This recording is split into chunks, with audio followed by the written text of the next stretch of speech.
친구 여러분 안녕하세요. MG 파이어족입니다. 지난 영상에서 순소득이 많은 대기업은 S&P 500 적립식 투자만으로도 빠르게 자산을 모을 수 있지만 최저 생계비 때문에 순소득이 월등히 적을 수밖에 없는 중소기업 출신들은 그렇지 못하다는 걸 말씀드렸죠. 그래서 오늘은 순소득이 적었던 제가 어떤 방식으로 4억 자산을 만들어 파이어족을 하고 있는지 그 방법에 대해 이야기해 드리려 합니다. 항상 말씀드리지만 우리는 파이어족이라는 목적 달성을 하는 게 중요하지 어떤 길로 가는지, 즉 방법은 중요하지 않습니다. 뭐로 가도 서울만 가면 됩니다. 제가 많이 말씀드려서 우리 친구님들은 다 알고 계시죠? 그러니까 제 길은 한 사람의 경험이자 가이드라고 생각하고 여러분에게 맞는 길을 찾아서 나아가시면 됩니다. 처음엔 아무것도 몰라서 저의 길을 그대로 따라 걸으시다가도 어느샌가 나만의 길을 걷고 계시는 친구님 자신을 만나게 될 것입니다. 제 채널은 이전에 말씀드렸던 개념과 인사이트는 여러분들이 모두 숙지하고 계시다는 전제하에 진행됩니다. 이전에 말씀드렸던 내용들을 매번 되풀이하게 되면 분량이 너무 많아지기 때문에 어쩔 수 없는 부분 양해 부탁드립니다. 아직까진 영상 숫자가 얼마 되지 않으니 먼저 쭉 한번 보고 오시는 걸 추천드립니다.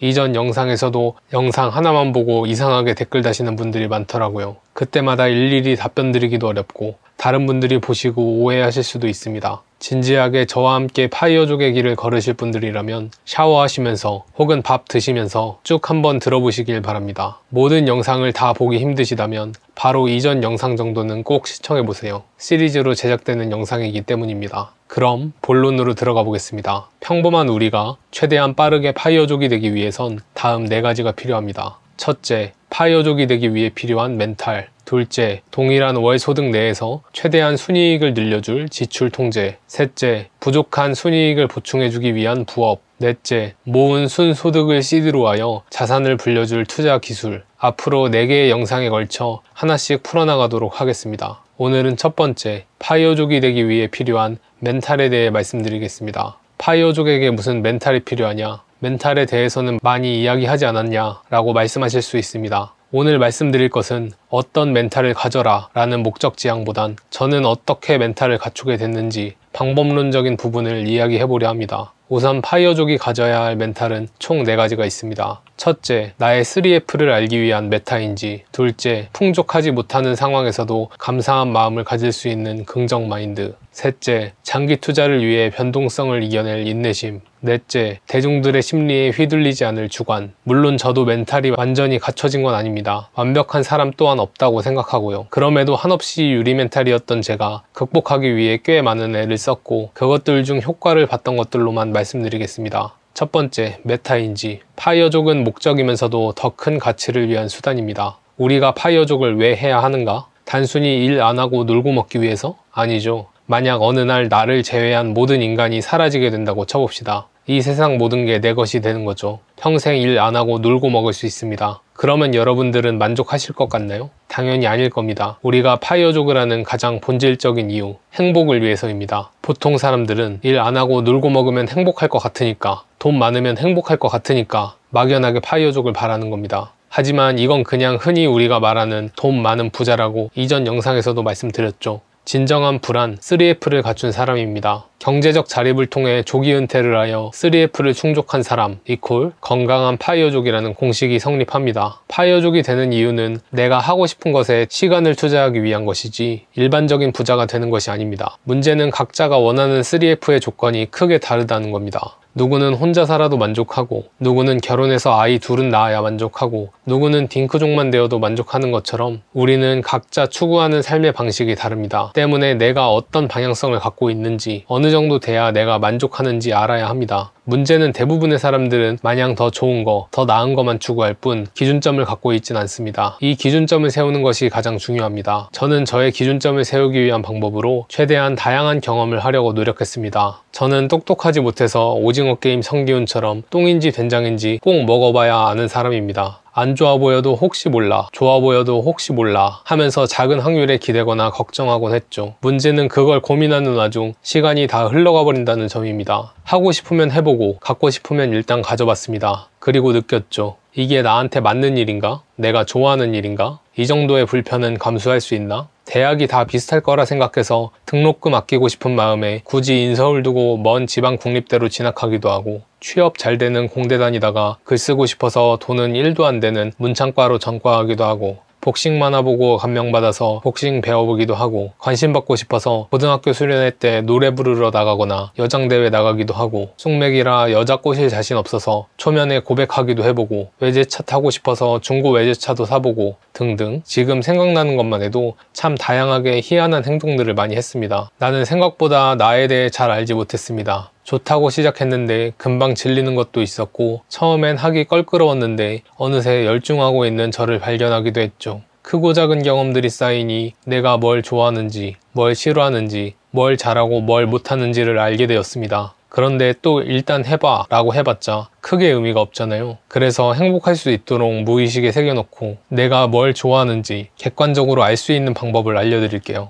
바로 꿈 리스트를 쓰는 겁니다. 이처럼 나의 꿈을 쓰고 그 꿈을 달성하고자 하는 기한과 중요도를 써줍니다. 그리고 그걸 달성하면 체크를 하고 달성 날짜를 기입하죠. 말 그대로 꿈 리스트이기 때문에 현실적인 목표보다는 좀 더 희망을 담아서 작성하곤 했습니다. 보시면 아예 달성 못한 것도 많습니다. 기한 안에 성공하지 못했다 하더라도 어느샌가 달성한 것들도 있죠. 당시에는 이게 가능할까? 라고 생각했던 것들인데 어느샌가 꿈과 목표를 이뤄낸 저를 보며 신기함을 느낄 수 있었습니다. 저걸 다 체크하지 못했다고 해서 난 안 될 놈이야 라고 생각할 필요가 없습니다. 꿈 리스트를 작성하는 목적은 내가 해보고 싶었던 것들을 최대한 많이 해보기와 내가 뭘 좋아하는지 알아내기입니다. 이걸 다 달성하기가 아닌 겁니다. 당시엔 제가 해보고 싶고 좋아하는 것이라 생각해서 리스트를 썼을 겁니다. 하지만 어떤 건 달성했고 어떤 건 도전했지만 실패했고 어떤 건 시도조차 하지 않았습니다. 실제로 시도하고 달성한 것들은 내가 진정으로 좋아하고 잘하는 것이었고, 도전했지만 실패한 것은 재능이 없거나 그렇게 깊게 파고 들어갈 만큼의 흥미가 없었던 것이고, 시도조차 하지 않았던 것은 좋아한다고 착각했던 것들인 겁니다. 이렇게 꿈 리스트를 작성하게 되면 무의식에 이건 해야 할 목표다 라고 새겨져 저 꿈을 이루기 위해 몸이 반응합니다. 몇 년 후 저 꿈 리스트의 달성 여부를 체크하면서 내가 뭘 좋아하는지, 좋아한다고 착각했는지 명확하게 구분을 할 수 있습니다. 여러분들도 저처럼 꿈 리스트를 일단 만들어만 보세요. 어렵지 않잖아요. 인생이 바뀌는 경험을 하실 수 있을 겁니다. 두 번째, 긍정 마인드. 파이어족을 하기 위해 긍정 마인드는 상당히 중요합니다. 파이어족은 부자가 아니기 때문에 나의 3F에 맞춰 경제적인 부분은 어느 정도 타협을 하는 게 필수적인데요. 사람 욕망이라는 게 자로 잰 것처럼 항상 딱 맞춰 일정하지 않기 때문에 가끔은 차오르는 욕망과 결핍에 우울해질 수도 있습니다. 굳이 파이어족을 하지 않더라도 행복하게 사는 데는 긍정 마인드가 있으면 좋기도 하고요. 저는 원래는 굉장히 부정적인 사람이었는데요. 얼마나 부정적이었냐면 대학교 동기한테 너는 내가 본 사람들 중 가장 부정적인 것 같아 라는 소리를 들을 정도였습니다. 그렇게까지 이야기를 듣고 나니 내가 어떤 사람인지에 대해 진지하게 고민을 하게 되었고 부정적인 부분을 고치고 싶다는 생각이 들었습니다. 이때 효과를 본 게 긍정 노트, 즉 감사 일기를 쓰는 것이었습니다. 자기 전에 오늘 있었던 감사한 일들을 3가지씩 쓰는 거죠.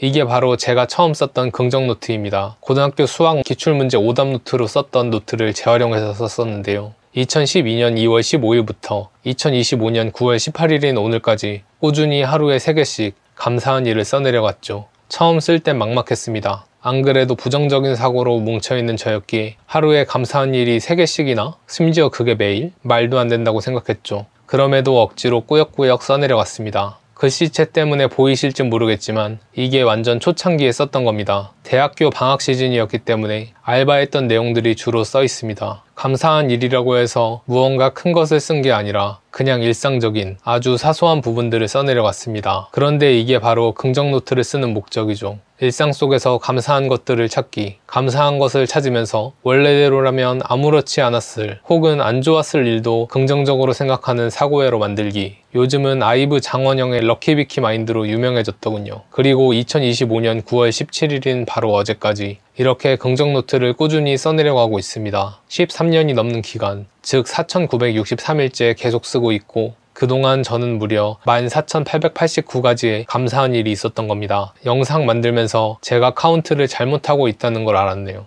저 숫자를 수기로 기록하다 보니까 제 글씨를 잘못 보고 한번 숫자를 잘못 써버리면 틀린 숫자로 계속 기록하게 되더라고요. 다시 찾아보니까 2022년 정도쯤에 꼬였던 건데 지금 와서 다시 다 수정하는 건 너무 힘들 것 같고 오늘부터 다시 4964로 번호를 정정해서 기록해야겠습니다. 이런 거 쓴다고 뭐가 달라지겠냐고요? 달라집니다. 제가 경험했습니다. 주변 친구들 역시 20대 초반 이전의 저와 20대 중반 이후의 제가 크게 달라졌다고 말하고 있습니다. 긍정 노트를 쓰기 전에는 어디서도 중심의 역할을 하지 못했으나 20대 중반 이후에는 새로운 집단에서 중심적인 역할도 많이 하고 있고요. 단 한 번도 우수하다는 평가를 받았던 기억이 없던 제가 그 이후로는 우수하다는 평가를 많이 들을 수 있었습니다. 우리의 현재는 과거가 쌓이면서 만들어집니다. 아무도 기억하지 못한 일은 없었던 일과 마찬가지이듯 우리의 기억과 기록을 감사한 일로만 가득 채운다면 우리는 나중에 봤을 때 정말 운이 좋은 사람처럼 보일 것입니다. 주의해야 할 점은 긍정과 낙과는 다르다는 겁니다. 긍정은 주어진 상황 안에서도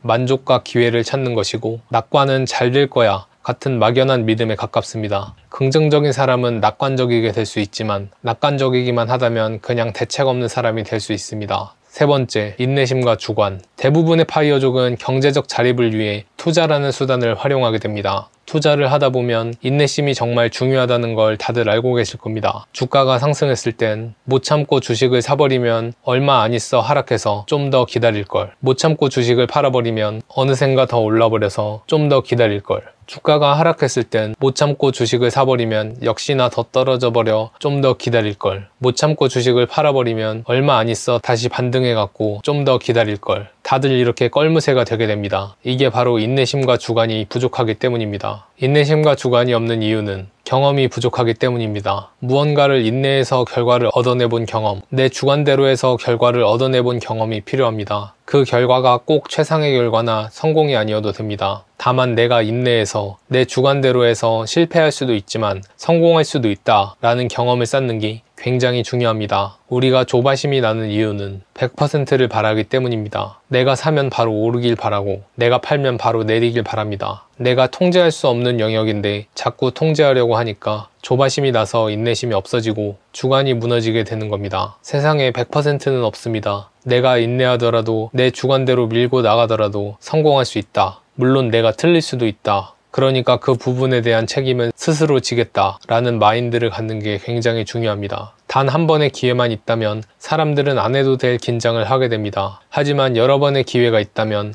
훨씬 편하게 그 기회에 임할 수 있겠죠. 우리의 인내와 주관이 틀릴 수 있음을 인정한다면 역으로 우리는 우리가 감당할 수 없는 리스크를 지려고 하지 않을 것이고 그만큼 앞으로 많은 기회를 남겨두었을 것이고 결국 좀 더 인내심과 주관을 갖고 투자에 임할 수 있게 되는 것입니다. 투자에 있어 인내심과 주관을 기르기 위해선 직접 투자해보고 돈을 잃고 다시 벌어보는 게 제일 좋습니다. 그렇게 돈을 잃고 벌어보면서 인내심과 주관이 생기고 그만큼 투자에 대한 그릇이 커지는 겁니다. 그래서 저는 돈 모을 필요 없이 최대한 빠르게 투자에 대한 경험을 쌓기를 권장드립니다. 가끔 유튜브 보면 일단 1억을 모은 후에 투자하라고 하잖아요. 근데 1억을 모으게 되면 투자에 대한 그릇이 전혀 없는데 그 상태로 투자한다면 거의 백발백중으로 잃게 될 겁니다. 정말 피똥 싸는 노력으로 모은 1억이기에 그 고통은 훨씬 더할 겁니다. 아주 조금 0.01%만 빠져도 1억은 1000만원대로 내려앉게 됩니다. 그러다 10% 하락이라도 맞게 된다면 완전 패닉 상태가 되겠죠. 내가 어떻게 모은 1억인데 1년에 1000만원씩 모았는데 내 1년이 사라졌어. 투자에 대한 그릇 없이 목돈만 갖고 투자하면 살 포동포동 찐 돼지가 사자무리 사이로 뛰어드는 꼴입니다. 로또 1등 당첨자가 돈 다 탕진하고 오히려 예전보다 더 불행하게 살게 됐다는 이야기 들어보셨죠? 그게 다 거액을 다룰 수 있는 그릇이 되지 않기 때문입니다. 그릇 크기보다 내용물이 많으면 넘쳐 흐를 수밖에 없죠. 우리는 작은 돈부터 시작해서 투자에 대한 그릇을 키워나가야 합니다. 저의 첫 투자는 비트코인이었습니다. 1000만원이 1억이 되는 경험, 그 1억이 다시 1000만원이 되는 경험, 1000% 수익률을 받던 코인이 마이너스 99%까지 떨어진 경험 등등 투자 초보 때 온갖 변동성을 때려맞다 보니 그만큼 저의 그릇이 커지기 시작했습니다. 결국 손실봤던 것들이 다시 양전하고 존버 끝에 오히려 큰 수익률을 벌어다준 경험을 몇 번 반복하자 이젠 마이너스 10에서 20% 정도의 손실은 눈 하나 깜짝하지 않고 마이너스 30에서 50% 손실도 버틸 수 있게 되었습니다. 물론 무조건 이득을 본 건 아닙니다. 상장 폐지 당해보기도 해서 투자금을 다 날려본 적도 있습니다. 니콜라 같은 쌉스캠에 당해서 20년부터 5년 존버했다가 상패당해갖고 돈 다 날리기도 했고요. 아이온큐는 21년도 고점에 들어갔다가 마이너스 80% 찍었는데 존버에서 지금은 400% 수익률을 보고 있기도 하고요. 이렇게 고변동성에 노출되면서 돈을 잃어보고 벌어보고를 반복하니 인내심과 주관이 강해질 수밖에 없습니다. 존버하면 탈출할 수 있다. 그렇다고 무조건 탈출할 수 있는 건 아니다. 그러니까 내가 감당할 수 있는 만큼 투자를 하고 실패하면 겸허하게 받아들이자. 미래를 예측하지 말고 시장에 맞춰 대응을 하자. 이렇게 4가지를 머리가 아닌 마음으로 몸소 느껴야 그릇이 커질 수 있습니다. 그러니까 아직 망설이고 계신다면 그냥 돈 넣고 투자를 시작하세요.